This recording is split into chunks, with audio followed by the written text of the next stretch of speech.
Hello, and welcome back to Introduction to Genetics and Evolution. Today we'll be starting to look at the process of species formation, which is also just called speciation.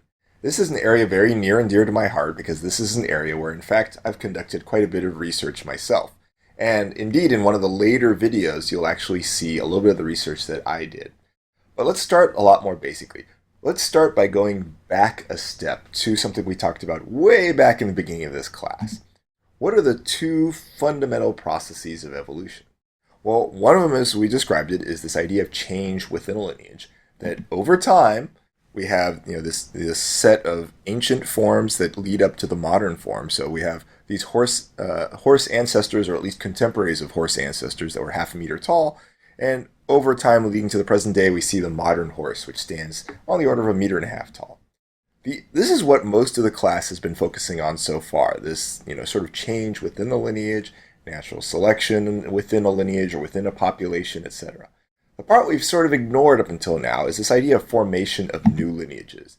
That, again, horses, zebras, and donkeys shared a common ancestor very long ago, but over time we had these splits into one lineage leading up to the modern horse, one lineage leading to the modern zebra, one lineage leading to the modern donkey. Now, this lineage formation is what leads to the diversity of life that we see on the planet. So I have here just a couple of examples of animal life. Obviously, we can do this with all life and include fungi and plants and things like that.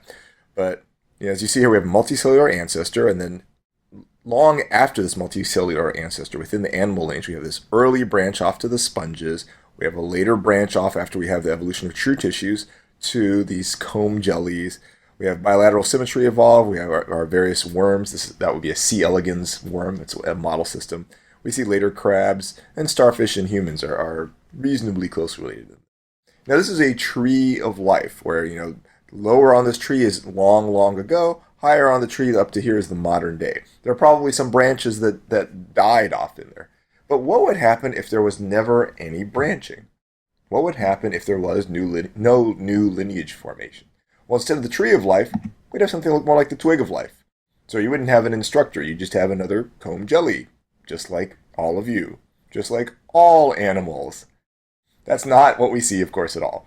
So what we have happening is we have to have these branches, but additionally, species have to form and make these new lineages without actually going back. So you don't see these intermediates between modern day forms.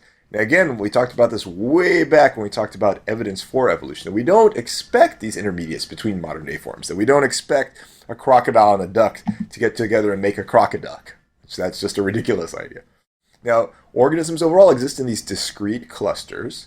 So we have groups that we can identify and say, this is an insect, this is a spider, this is a bird. So there are these very discrete clusters. Now, how do these discrete clusters form? That is the ultimate question.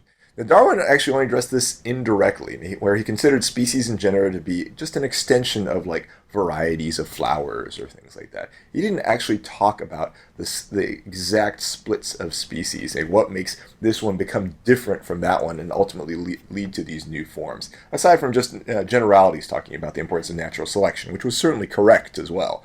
But he just didn't get into some of the nitty-gritty that a lot of us like to do today.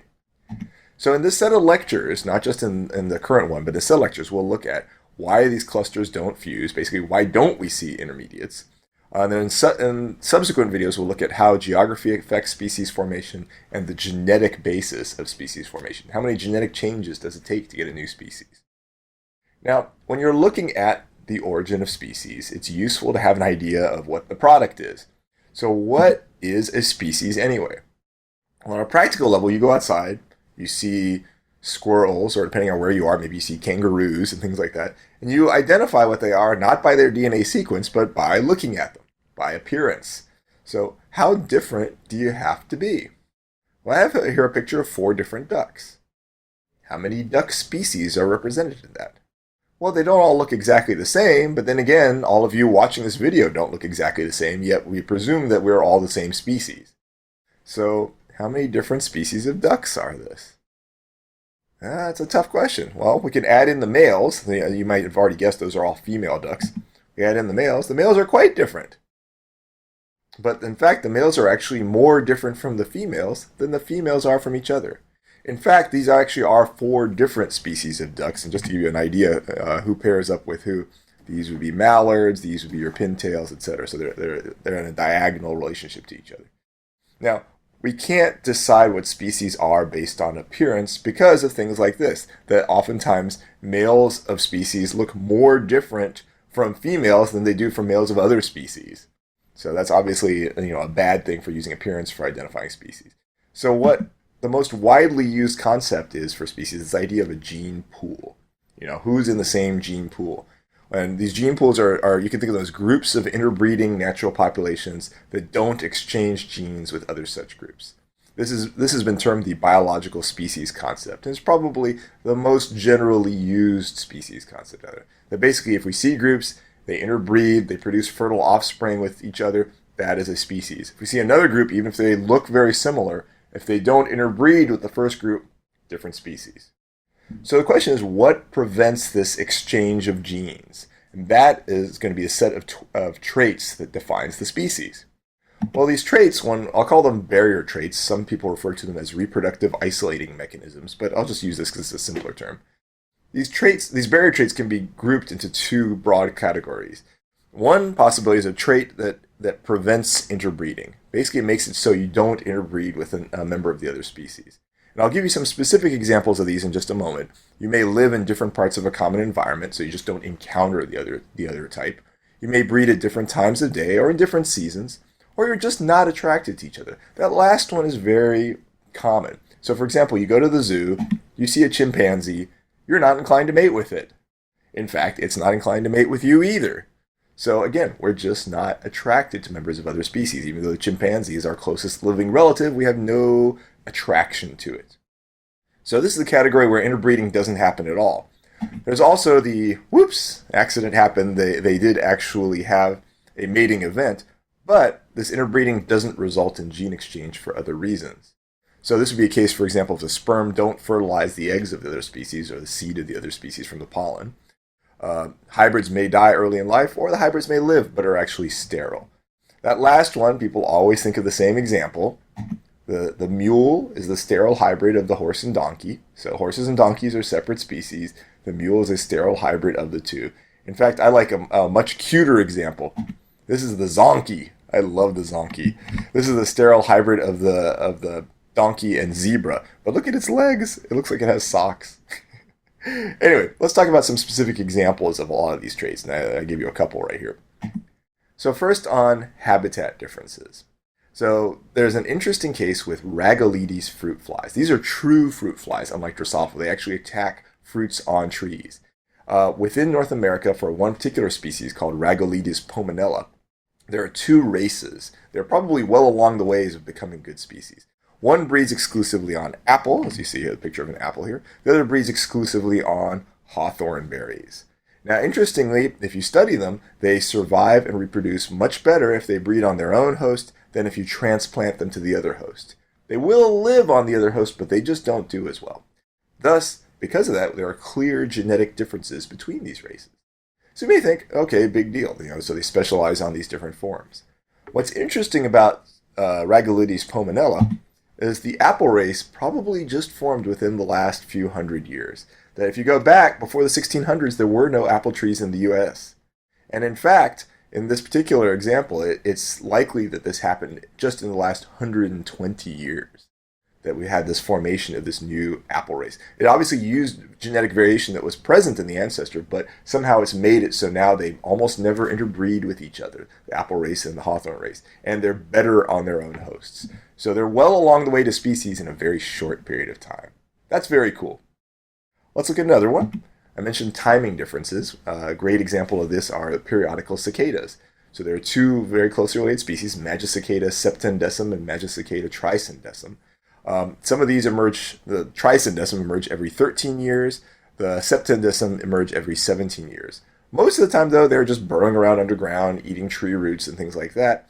And then at this point, every 13 years or every 17 years, they come up, they drop their exoskeleton and they start calling. Many of you have probably heard cicada calls. They can be very, very, very loud. As you can imagine, because of these differences in timing, they actually overlap very rarely. In fact, they only overlap on average once every 221 years. So there's a timing difference here that actually keeps these apart. Obviously, this is true for a lot of other species as well. You can think of various plants that only flower in the fall, various plants that only flower in the spring. And again, they don't encounter each other at the time of mating because of these timing differences. Let me show you a case of a pair of species that I work on. These are the North American fruit flies, Drosophila pseudoobscura and Drosophila persimilis. These are North American. They're found together in various populations, and they look absolutely identical. That, even under a really good scope, you cannot distinguish one from the other. The way a male courts a female is he'll come up beside her, he'll extend his wing, and he'll vibrate it. And it makes a very species-specific courtship song, which is thought to be part of the basis on which they distinguish. Now let me play for you. I have it here on my iPad. I'll play for you what this song sounds like. First, I'll play for you a Drosophila pseudoobscura. Play it for you again because it was very quick. And now I'll play for you a Drosophila persimilis. So those songs are quite different. They're very easy to tell apart. And that's just the series of sound pulses made by the male vibrating his wing. That is part of what it appears the female uses for distinguishing somebody as being an appropriate mate versus not. The females will reject males that sing the wrong song.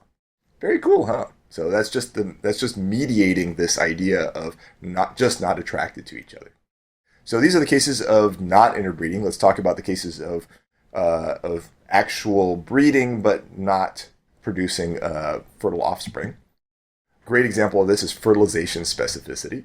So we have here a picture of the pink abalone and the red abalone. These are ones that release their gametes out into the ocean. The gametes encounter each other, but in fact, the sperm from one type will only fertilize the eggs of the same type. And in fact, in this particular case, molecular genetic studies have identified some of the actual proteins on the sperm and egg that mediate this species-specific interaction. So that's extremely cool. Many of you can think of other examples of this. If you think of in the context of just gametes being spewed out there indiscriminately, common thing of that is, of course, pollen. Many of you have allergies like I do. You can imagine that a lot of trees are spewing out their pollen at the same time, and they're not fertilizing just whatever they hit. They're only fertilizing the seeds of the same species.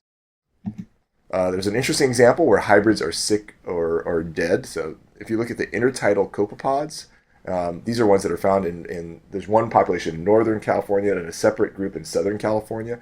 If you actually interbreed them, which you can, the hybrids are okay, but they're kind of sickly. And in that particular case, this sort of sickliness, this inviability, is associated with defects in getting energy. The mitochondrial electron transport system pieces from one and pieces from the other just don't work well together. And this is another case where some of the specific genes are actually known. So these are cases where we can actually identify what is making this intertidal copepod a different species or type than this other copepod. And finally, as I mentioned, hybrid sterility. I already showed you the example of the zonkey, the sterile hybrid of the zebra father and donkey mother. These are found in South Africa, and they're typically sterile, especially the males. We'll come back to this idea of why males in particular tend to be sterile in a later video. The other one here on the left is the liger. That's the hybrid of a lion father and tiger mother. These probably don't actually happen in nature, but you sometimes see them in circuses or something like that. These ligers are huge. They're really, really big. But again, the males are typically sterile. Now, I've talked about all these different traits, these hybrid sterility, mate discrimination, timing differences. I talked about them like they're all individual ways that species can be separate. But in fact, these barrier traits all act together. There are very, very few documented cases out there where you look at two species in detail and you only find a single one of these traits. Often you see all of them or most of them. That the hybrids are sterile and females are disinclined to mate with males of the other species, and there's a habitat difference. You often see a lot of these together. Now, the debates that you see among evolutionary biologists today are basically just whether some of these barrier traits are more common earlier in the divergence process than others. There are a few people who argue that, for example, these behavioral preferences tend to evolve earlier than hybrid sterility. May or may not be true. There's certainly examples both ways. But importantly, if you go back to the 1930s, thanks to the efforts of this fellow here, this is Theodosius Dobzhansky. He was a Russian geneticist who pioneered a lot of work on speciation. He made it such that a lot of genetic studies of species formation started to focus on looking at the genetic basis of these particular traits. Why is it that the courtship songs of species 1 and species 2 differ? What are the genetic changes associated with that? Why is it the hybrids are sterile? Well, let's dissect the genetic basis of this hybrid sterility. Now again, these barriers are not always perfect, right? There are estimates out there that suggest on the order of 10 to 25% of species will hybridize with at least one other species every now and then. And sometimes they'll even exchange a few genes. If the hybrids are not completely sterile, some of them might make it through. Some genes might make it through. This does not undermine the usefulness of this concept, that there are still parts of the genome of these species that are actually still distinct clusters. So you really should think of speciation not as a point, not a boom, now this is a new species, but it's a process. It's this divergence that happens over time. So just emphasizing this idea of parts of the genome, you might find hybridizing species that can exchange some genes but not others. So you might find, for example, let's say these are particular genes that are associated with hybrid sterility, these ones that are in different color. You might find that even though these species hybridize and some subset of hybrids are fertile, you'll find that this subset of genes don't move from species A to species B. So I depicted this as though, this is a pair of chromosomes from species A and a pair of chromosomes from species B. That, again, if you look at it genetically, species will sometimes exchange a few genes, but other genes will not flow between these hybrids. Now, there are some species that have hybridized for a very long time. And in fact, some hybrid zones have persisted for literally thousands of years, as best as we can tell. This shows you the two species Mus musculus and Mus domesticus. These are common house mice species. And if you look here between, say, Romania, Bulgaria, and Greece, domesticus is found in the lower part, musculus is found in the upper part. There's this area in the middle here, going through Bulgaria, where you see the hybridization, where you will find individuals that have part of a musculus genome, part of a domesticus genome. And this has been happening for a very long time. And you'll see that some genes will move across the hybrid zone from domesticus into musculus or vice versa, but some genes absolutely do not. They stay unique to musculus or they stay unique to domesticus. Now, there are a number of tricky areas in the study of speciation. These tricky areas include, like, what happens if species are geographically separated? Let's say that you have a set of elephants in South America and you had a set of elephants in Africa. There are no elephants in South America, but pretend. If you had these two populations of elephants, they're not exchanging genes. They are separate gene pools. Do you consider them a separate species? It's hard to answer that question. What if the groups are asexual? What if they just never interbreed? Like, is every individual bacteria a different species? Or is every bacteria the same species because they'll sometimes just spew out bits of genes? Again, tough things. And how much gene exchange is too much? I emphasize that you can have a little bit of gene exchange and still be considered to be good species. Again, tough question to answer. But just to recap, species are defined as diagnosable groups that don't exchange genes. Gene exchange is prevented by one or more of those barrier traits that I went over. And again, gene exchange does not need to be reduced to 0 for groups to be considered species. They just need to be diagnosable. You need to be able to say that is a herring gull, whereas this is a lesser black-backed gull or something like that. Well, I hope this was helpful. Thank you.